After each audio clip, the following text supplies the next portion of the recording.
오늘은 두아디라 교회를 살펴보려고 합니다. 두아디라 교회는 매우 좋은 교회였습니다. 그래서 예수님께서 두아디라 교회를 크게 칭찬하십니다. 19절을 보시면 내가 내 사업과 사랑과 믿음과 섬김과 인내를 아노니 내 나중 행위가 처음 것보다 많도다. 얼마나 멋진 칭찬입니까? 두아디라 교회는 기독교 신앙의 꽃이라고 할 수 있는 사랑과 믿음과 섬김과 인내의 열매가 풍성했습니다. 앞서 살펴본 에베소 교회는 사랑이 없어서 예수님의 호된 그런 질책을 받았지 않습니까? 그러나 두아디라 교회는 교인들끼리 서로 사랑하는 그런 교회였습니다. 또한 믿음이 좋았는데 여기서 말하는 믿음은 말로만 믿습니다 그렇게 하는 것이 아니라 실제 삶의 현장 가운데 믿음의 역사가 많았다는 말입니다. 또 섬기는 일도 참 잘했습니다. 가난한 자들을 돌보고 힘들고 어려운 사람들을 찾아서 구제하는 일을 열심히 했습니다. 이것만이 아닙니다. 두아디라 교회는 서머나 교회만큼이나 고난도 잘 견뎠습니다. 이처럼 두아디라 교회는 사랑과 믿음과 섬김과 인내가 뛰어났던 그야말로 영적인 열매가 가득한 그런 좋은 교회였습니다. 더 나아가 오늘 말씀에 보면 독특한 칭찬이 나옵니다. 바로 사업입니다. 여기서 말하는 사업이 구체적으로 무엇인지는 알 수는 없습니다. 당시 두아디라에는 여러 상인조합, 즉 길드가 많았기 때문에 교회도 그런 비슷한 성격을 가지지 않았을까 생각합니다. 어쨌건 이들은 영적인 일들을 위해서 활발한 사업을 펼친 것은 확실합니다. 거기서 나온 수입을 가지고 전도와 선교와 구제하는 일에 열심히 사용했습니다. 이런 두아디라 교회의 모습을 주님께서 다 아셨습니다. 그래서 내가 안다 그렇게 말씀하십니다. 얼마나 감격적입니까? 사람들이 알아주기만 해도 가슴 뿌듯하고 뭉클하지 않습니까? 그런데 교회의 머리가 되시는 우리 예수 그리스도께서 두아디라 교회 성도들의 모든 수고를 다 아신다고 하십니다. 우리도 마찬가지입니다. 여러분들이 언양교회를 섬기면서 교회를 세우면서 흘린 눈물과 땀, 그 헌신 우리 주님께서 다 아십니다. 주님이 다 기억하십니다. 그래서 복음송의 가사처럼 주님이 기억하시면 족한 줄로 믿습니다. 그런데 오늘 저의 마음을 사로잡은 문장은 따로 있습니다. 주님의 칭찬을 보면 내 나중 행위가 처음 것보다 많도다 그렇게 했습니다. 이것이 대단합니다.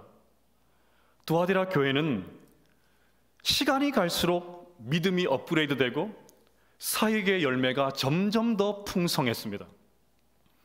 이것이 정말 훌륭합니다. 뭐든 한두 번은 할 수 있습니다.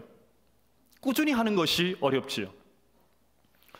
그런데 두아디라 교회는 한두 번만 하고 만 것이 아니라 꾸준히 사랑하고 또 섬기고 다시 인내하고 갈수록 믿음이 더 좋아진 그런 교회였습니다.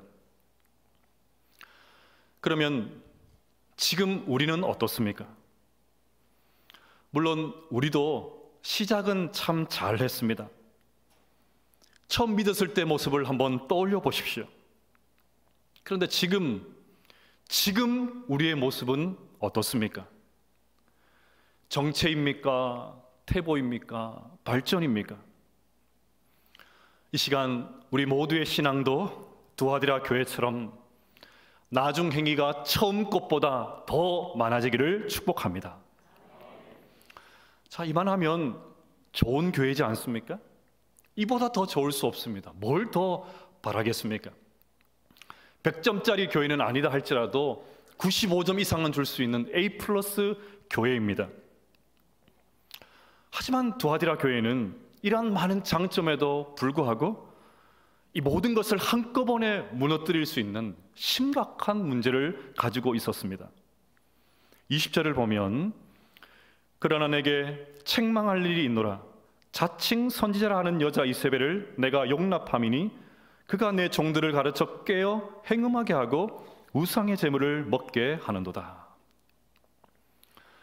이 말씀을 이해하기 위해서는 여자라는 단어가 중요합니다. 요한복음 2장에 보시면 예수님께서 가나 혼인잔치에서 어머니 마리아에게 여자여라고 그렇게 부르는 장면이 나옵니다. 우리 문화로 보면 상당히 예의가 없는 것처럼 그렇게 보입니다. 그러나 여자여의 원어를 보면 이것은 원래 지체 높은 귀부인들에게 부르는 그런 호칭이었습니다. 오늘 본문 여자 이세벨의 여자도 마찬가지입니다. 따라서 이세벨은 누구인지 확실하지는 않지만 사회적으로 상당히 지도급에 있는, 지도층에 있는 사람일 가능성이 높습니다. 두아디라 교회는 이세벨처럼 세상에서 잘 나가고 높은 지위에 있는 사람이 교회에 출석하자 한편으로는 의아해하면서도 상당히 극진한 대우를 했던 것 같습니다. 차츰 영향력을 행사하다 보니까 사람들이 슬슬 이 여자 주변으로 모여들었습니다. 서서히 교회 내 입지가 단단해지자 드디어 본색을 드러냅니다. 이세벨은 교회 지도자들, 즉 소그룹의 리더들, 장로님들, 안수 집사님들 가릴 것 없이 아주 무차별적으로 영향력을 미쳐서 세상과 적당히 타협하는 그런 신앙을 주입시켰습니다. 뭘 그렇게 고지식하게 신앙생활 합니까? 그냥 눈 한번 질끔 감고 우상에게 절하세요. 그런다고 우리가 뭐 교회를 떠나는 것도 아니지 않습니까? 그냥 형식상 하는 겁니다. 다시 교회 가면 되잖아요. 다시 교회 가서 예배 드리면 되잖아요. 요즘 다 그렇게 합니다. 별나게 굴 필요 없습니다. 이런 식으로 죄를 지을 담력과 안도감을 그렇게 심어 주었습니다. 더 큰 문제는 교회 여러 리더십들이 이세벨과 가까이 지내다가 일부 남자들이 이 여자와 부적절한 관계를 가지고 말았습니다. 그러니까 교회 리더들이 이세벨에 대해서 이건 아니다 싶은데도 아무도 바른 소리를 못합니다. 본인도 발각되니까요. 아무도 얘기를 못합니다. 그러는 동안에 이세벨은 두아디라 교회를 마음껏 뒤적고 다니면서 자기가 하고 싶은 대로 주물럭거리고 교회 리더들을 허수아비로 만들어 버렸습니다. 이런 것을 보면 이세벨은 상당히 매력적인 여자였던 것 같습니다. 또 한 번 말하면 넘어가지 않는 사람이 없을 정도로 아주 지적인 그런 지성적인 여자이기도 했습니다. 그리고 앞서 말씀드린 대로 경제적으로도 부유하고 사회 지도층에 있다 보니까 교회 리더들이 하나둘 넘어지고 말았습니다. 결국 이 리더들이 바보같이 이 여자에게 넘어가서 주님의 종이 아니라 이세벨의 남자가 되고 말았습니다. 주님의 종이라는 영광스러운 타이틀을 집어 던져버리고 한낱 이세벨의 남자들로, 꽁무니만 뒤쫓아다니는 이세벨의 남자들로 그렇게 전락해버리고 말았습니다. 이렇듯 두아디라 교회는 사랑과 믿음과 섬김과 인내는 있었지만 거룩은 없었습니다. 그들은 한 여인의 이 무분별한 방종에 저항하지 않고 방치했습니다. 결국 거룩을 잃어버린 교회로 전락해 버렸습니다. 그래서 예수님은 온갖 성적인 스캔들로 난잡해진 두아디라 교회를 향해서 아주 강하게 질책하십니다. 22절 말씀을 보십시오. 볼지어다 내가 그를 침상에 던질 터이요 또 그와 더불어 간음하는 자들도 만일 그의 행위를 회개하지 아니하면 큰 환난 가운데 던지고. 우리는 두아디라 교회를 보면서 교회를 향한 우리 주님의 또 다른 열정을 봅니다. 그것은 바로 거룩입니다. 우리 주님은 주님의 몸된 교회가 거룩한 공동체가 되기를 원하십니다. 주님은 교회가 순결한 공동체가 되기를 원하십니다. 타이틀만 성도가 아니라, 불려지는 것만 성도가 아니라, 말 그대로 이 실제 우리의 삶의 현장 가운데 거룩한 백성이 되기를 원하십니다. 여러분, 성부 하나님이 우리를 부르신 목적이 바로 거룩입니다. 곧 창세전에 그리스도 안에서 우리를 택하사 우리로 사랑 안에서 그 앞에 거룩하고 흠이 없게 하시려고. 성자 예수님이 우리를 위해서 죽으신 목적도 거룩입니다. 그가 우리를 대신하여 자신을 주심은 모든 불법에서 우리를 속량하시고 우리를 깨끗하게 하사 선한 일을 열심히 하는 자기 백성이 되게 하려 하심이라. 성령 하나님이 우리와 함께 하시는 목적도 거룩입니다. 하나님이 우리를 부르심은 부정하게 하심이 아니요 거룩하게 하심이니 그러므로 저버리는 자는 사람을 저버림이 아니요 너희에게 그의 성령을 주신 하나님을 저버림이니라. 이렇듯 삼위 하나님이 우리를 향해 간절히 원하는 것은 바로 거룩입니다. 그렇기 때문에 사탄은 수단과 방법을 가리지 않고 이것을 막으려고 합니다. 사탄은 계속해서 성도들 유혹하고 죄에 빠지게 만들어서 아주 무기력하게 만듭니다. 오늘날은 이런 성적인 유혹이 극에 다다른 것 같습니다. 거대한 현대판 이세벨이 기승을 부리고 있습니다. 두아디라 교회처럼 현대 교회들도 성적인 유혹 앞에 자유롭지 않다는 것을 우리는 너무나도 잘 알고 있습니다. 제가 10대 때 출석했던 그 교회의 담임 목사님은 여성도와의 스캔들로 인해서 교회를 나와야 했습니다. 저는 그 교회의 10대 시절을 보내면서 흔히 말하는 하나님을 만나는 경험을 했습니다. 어릴 적부터 꿈꿔왔던 목회자가 되는 꿈을 그곳에서 구체하면서 그렇게 훈련받았던 교회였습니다. 신학교 시절 그 소식을 전해 듣고는 저는 거의 신학 공부를 포기할 뻔했습니다. 젊은 나이에 큰 사업을 운영하던 한 집사님은 교회 안의 선교사에게 정말 얼마나 많은 재정으로 헌신을 했는지 모릅니다. 그러니 교회 안에서 인정받고 다들 칭찬 일색이었습니다. 그런데 그분의 두 집 살림이 들통나고 말았습니다. 새벽마다 남편을 향한 배신감과 극심한 아픔을 감고 눈물로 기도하던 그 여집사님의 기도를 저는 잊을 수가 없습니다. 여러분들도 알고 있는 가슴 아픈 사연이 있을 줄 압니다. 이런 이 땅의 교회를 향해서, 우리를 향해서 오늘 주님께서 말씀하십니다. 순결을 지키는 교회가 되어다오. 제발 거룩한 삶을 살아다오. 거룩을 지키는 언양교회가 되어다오. 자, 그러면 어떻게 하면 거룩을 지키는 교회가 될 수 있을까요? 첫째로 하나님 앞에서 사는 훈련을 해야 합니다.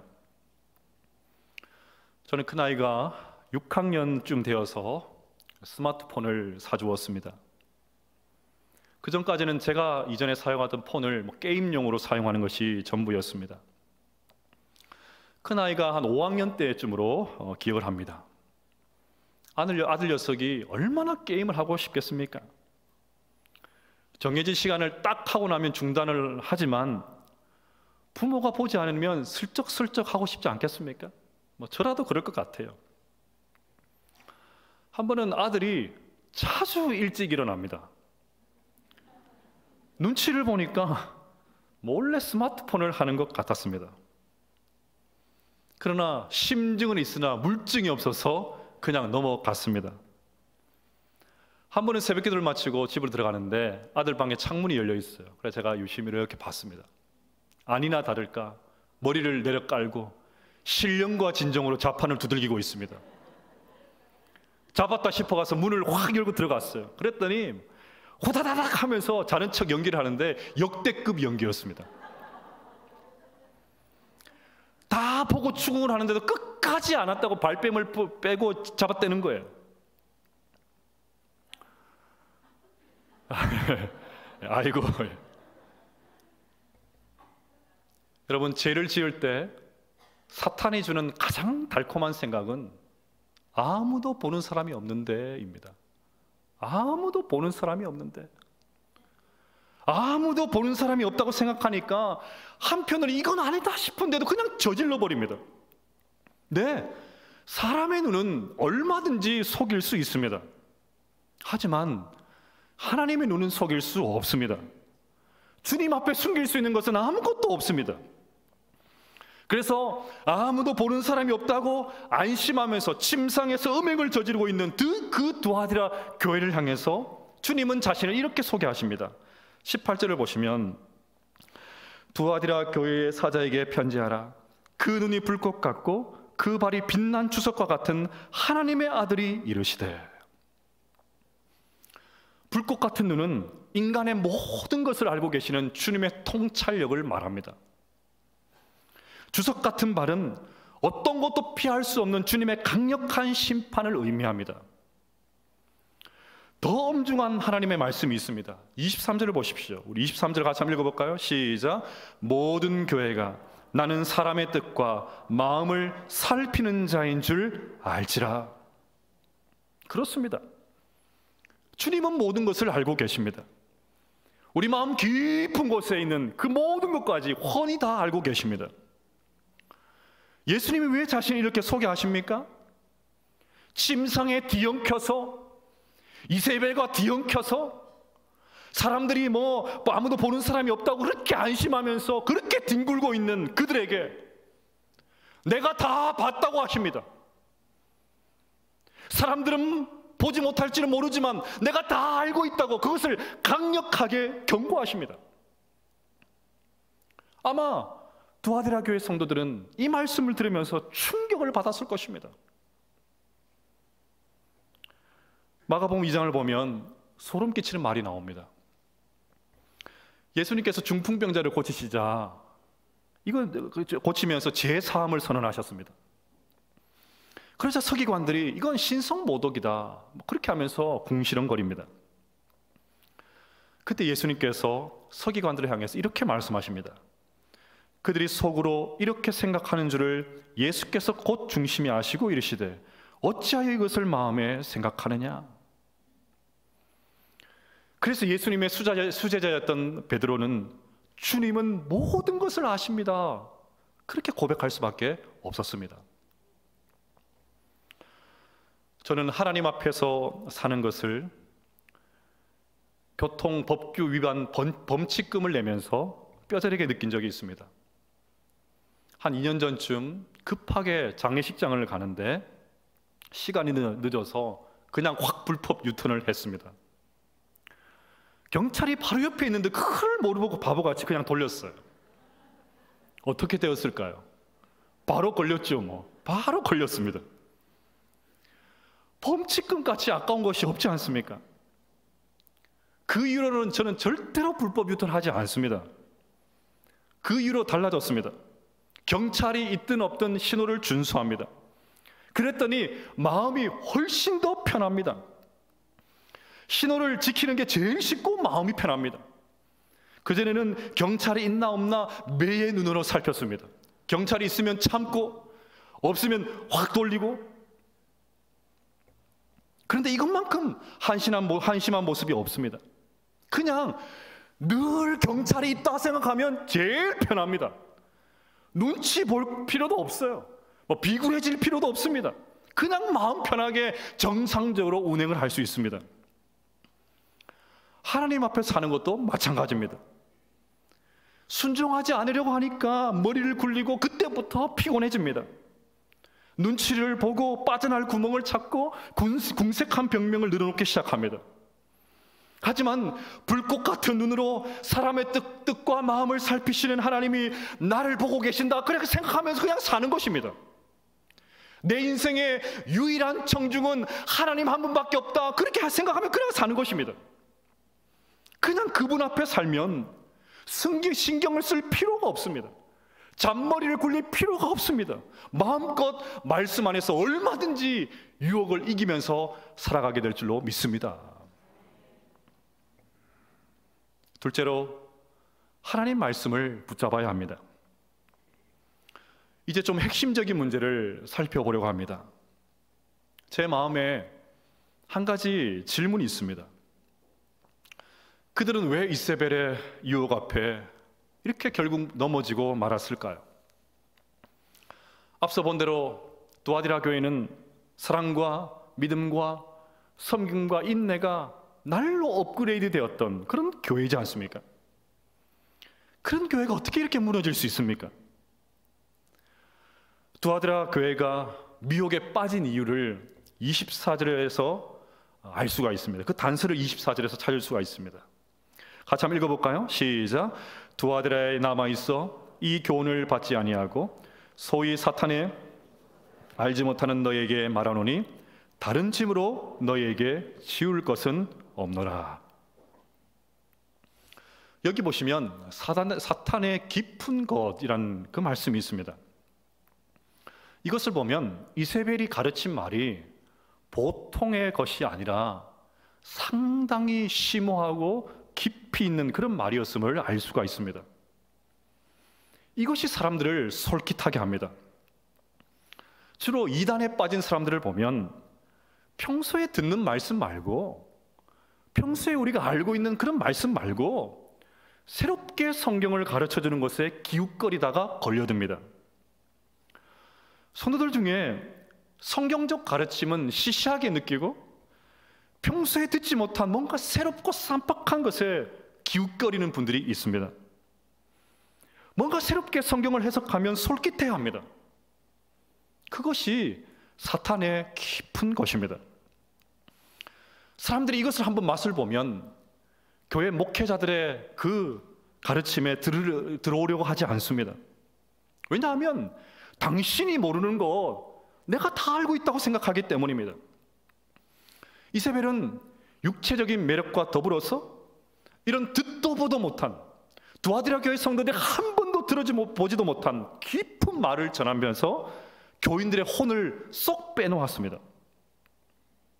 그런데 이런 분위기 속에서도 전혀 동요되지 않고 원래 알고 있었던 말씀을 굳게 붙잡은 사람들이 있었습니다. 이들은 이세벨을 따르는 자들이 보기에는 너무 현대적이지도 못하고 세련적이지도 못하는 것처럼 보였습니다. 그런 취급을 받아도 이들은 굳이 더 깊은 진리를 알기 위해서 이세벨의 꽁무니를 따라다니지 않았습니다. 그들은 오히려 단호하게 거절했습니다. 이세벨이 아무리 요염한 자태로 그들을 유혹해도 넘어가지 않았습니다. 왜요? 이들에게는 처음부터 받은 말씀, 처음부터 알고 있었던 말씀이 있었기 때문입니다. 그들은 성경을 통해서 성을 어떻게 사용해야 하는지 정확하게 알고 있었습니다. 뭐 대단한 노력이 필요한 것도 아닙니다. 그냥 성경에 있는 말씀 붙잡고 이세벨의 가르침을 분별했습니다. 어떤 말씀일까요? 예를 들면 히브리서 13장 4절과 같은 말씀입니다. 모든 사람은 결혼을 귀히 여기고 침소를 더럽히지 않게 하라. 음행하는 자들과 간음하는 자들을 하나님이 심판하시리라. 너무 간단하지 않습니까? 주님은 이 말씀 붙잡고 이세벨의 유혹을 단호하게 물리치는 성도들을 향해서 이들에게는 다른 짐을 더 지울 것이 없다, 그렇게 말씀하십니다. 우리도 마찬가지입니다. 우리도 이미 있는 것, 오늘도 여러분이 들고 온 이 성경, 여기에 기록된 말씀, 그것만 굳게 잡으면 됩니다. 오늘날 수많은 가르침들과 수많은 유행들이 있습니다. 그것을 못 따라가면 시대에 뒤떨어지는 것 같습니다. 조바심이 생기고 이대로 그대로 나고 하는 것이 아닐까, 그런 염려도 됩니다. 그런데 오늘 25절 말씀을 붙잡으십시오. 같이 한번 읽어보겠습니다. 시작. 다만 너희에게 있는 것을 내가 올 때까지 굳게 잡으라. 아멘. 하나님께서 우리에게 요구하시는 것은 하나님께서 이미 우리에게 주신 그 말씀, 주님 다시 오실 때까지 굳게 붙잡고 사는 것입니다. 하나님은 우리에게 있는 그것, 다른 것 말고 이미 가지고 있는 그것, 그 성경 말씀만 굳게 잡으면 얼마든지 거룩한 인생 될 수 있다, 그렇게 말씀하십니다. 사랑하는 여러분, 우리 언약교회 모든 성도님들이 이 하나님 말씀 굳게 잡게 되시기를 간절히 축복합니다. 셋째로, 거룩한 교회가 되기 위해서 회개해야 합니다. 사람은 다 누구나 실수할 수 있지만 성적인 실수나 범죄는 치명적입니다. 모든 것이 끝장나 버립니다. 그렇지만 성적인 죄를 저질렀다고 회복이 불가능한 것은 아닙니다.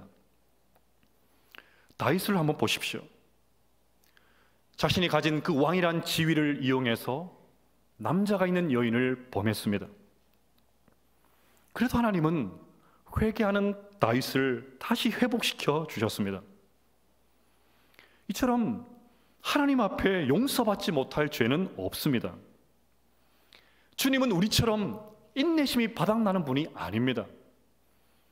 오랫동안 정말 답답하리만큼 우리의 죄에 대해서 정말 오래 참으시는 분이십니다. 그래서 21절을 보시면 주님께서 회개할 기회를 주십니다. 또 내가 그에게 회개할 기회를 주었으되 자기의 음행을 회개하고자 하지 아니하도다. 여기서 주님께서 회개할 기회를 주신 그가 누구일까요? 두 가지를 다 생각할 수 있습니다. 하나는 이세벨이고 하나는 이세벨의 남자들입니다. 주님은 이세벨과 이세벨의 남자들에게, 그 모두에게 회개할 기회를 주셨습니다. 한 번만 그런 것이 아닙니다. 기회를 줬다라는 말은 진행형 동사입니다. 이미 여러 번 회개할 기회를 주셨고 지금 이 말씀을 하시면서도 또다시 회개할 기회를 주십니다. 이렇게 회개할 기회를 주셨지만 이세벨과 이세벨의 남자들은 끝내 회개를 하지 않습니다. 왜 이세벨과 남자들이 회개를 거부했을까요? 그만큼 성적인 쾌락이 달콤하고 성적 중독을 끊을 수 없기 때문입니다. 그러나 더 중요한 이유는 성범죄에 대한 오해 때문입니다. 사람들은 성범죄에 대해서 유독 아주 엄격한 잣대를 들이댑니다. 성범죄만큼은 하나님께서 절대 용서하지 못할 거야, 그렇게 생각합니다. 그러니까 깊은 죄책감과 수치심으로 그렇게 떠는 것이죠. 선한목자교회를 담임하시는 유기성 목사님이 페이스북에 이런 글을 올렸습니다. 많은 청년들과 성도들이 자기가 가지고 있는 이 음란성의 고민을 가지고 목사님에게 상담을 요청한다고 합니다. 그들이 괴로워하는 것은 오늘처럼 주일이 되면 하나님을 열정적으로 예배합니다. 청년들은 얼마나 더 열정적으로 하나님을 예배합니까? 근데 또다시 동시에 음란물을 탐닉합니다. 이 이중성 때문에 견딜 수가 없는 거예요. 한편으로는 하나님을 예배하는 예배자로 섰다가 한편에는 그 음란을 탐닉하는 그런 자로 서는 자신의 이 이중적인 모습을 견딜 수가 없는 거예요. 그래서 이 목사님이 월터 마샬 목사님 이야기를 썼는데 참 공감이 되었습니다. 월터 마샬은 1600년대에 살았던 영국의 아주 경건한 목회자였습니다. 그가 젊었을 때 가지고 있었던 신앙과 믿음은 기쁨을 주기보다는 계속해서 번민과 고통을 주었습니다. 이것도 안 되고 이것도 안 되고, 그렇게 하니까 마음속에 죄책감만 가득했습니다. 이런 죄책감에서 벗어나려고 친구들과 상담도 하고 조언도 하고 듣고 그렇게 했습니다. 나중에는 탁월한 청교도 신학자인 토마스 구딘에게 이 문제를 상의했습니다. 솔직한 자기 마음을 드러내고 무겁게 자기 마음을 짓누르는 여러 가지 죄들을 솔직하게 고백했습니다. 마샬의 설명이 끝나자 구딘이 이렇게 대답했습니다. 자네는 지금 자네가 짓고 있는 가장 큰 죄를 빼놓고 이야기하는군. 불신앙의 죄 말일세. 자네는 지금 자네의 죄악을 용서하시고 본성을 거룩하게 하시는 주 예수 그리스도를 의지하지 않고 있네. 그렇습니다. 하나님은 우리를 용서하시는 분입니다. 그것이 설령 성적인 범죄라고 할지라도 회개하기만 하면 하나님께는 전혀 문제가 되지 않습니다. 네, 성적인 범죄는 저지르면 안 됩니다. 절대로 저지르면 안 됩니다. 그러나 선을 넘었다면, 그러나 오늘 이렇게 예배하고 있지만 여전히 중독되어 있다면, 이렇게 하나님을 예배하는 백성으로 살고 있지만 여전히 예배를 돌아선 이후에 여전히 엄나는 가운데 허덕이고 있다면 회개하셔야 합니다. 그러면 얼마든지 회복될 수 있습니다. 요한일서 1장 9절을 보시면 만일 우리가 우리 죄를 자백하면 그는 미쁘시고 의로우사 우리 죄를 사하시며 우리를 모든 불의에서 깨끗하게 하실 것이요. 이 말씀은 성범죄에도 해당되는 말씀입니다. 이세벨은 아주 고약한 여자였지만 하나님께서는 그 여자에게도 회개할 기회를 주셨습니다. 하나님은 우리가 어떤 죄를 짓더라도 회개하고 돌아오면 얼마든지 받아주십니다. 그것이 우리 하나님 아버지의 마음입니다. 우리 모든 것을 알고 계신 하나님 앞에 늘 회개함으로 새롭게 되시는 우리 모두가 될 수 있기를 간절히 축복합니다. 하나님은 이처럼 하나님 앞에 살고 하나님 말씀을 붙잡고 회개하는 자들에게 엄청난 복을 약속하십니다. 28절 말씀을 같이 한번 읽어볼까요? 시작. 내가 또 그에게 새벽별을 주리라. 내가 또 그에게 새벽별을 주리라. 새벽별은 모든 별들이 다 지고 난 이후에 홀로 남아서 새벽을 밝히는 별입니다. 온 세상이 어두워져도 그 빛을 결코 잃지 않는 자들이 있습니다. 세상 풍조에 휩쓸리지 않고 정말 바보같이 우직하게 하나님 말씀만 붙들고 거룩한 삶을 살아가는 사람들이 오늘날 새벽별입니다. 우리 모두가 하나님 앞에 살고 하나님 말씀 붙잡고 회개함으로 순결한 백성 되시기를 간절히 축복합니다. 우리 언양교회가 거룩을 이렇게 지키는 교회가 되어서 어두운 세상을 밝히는 새벽별 같은 그런 교회로 아름답게 세워지기를 간절히 축복합니다.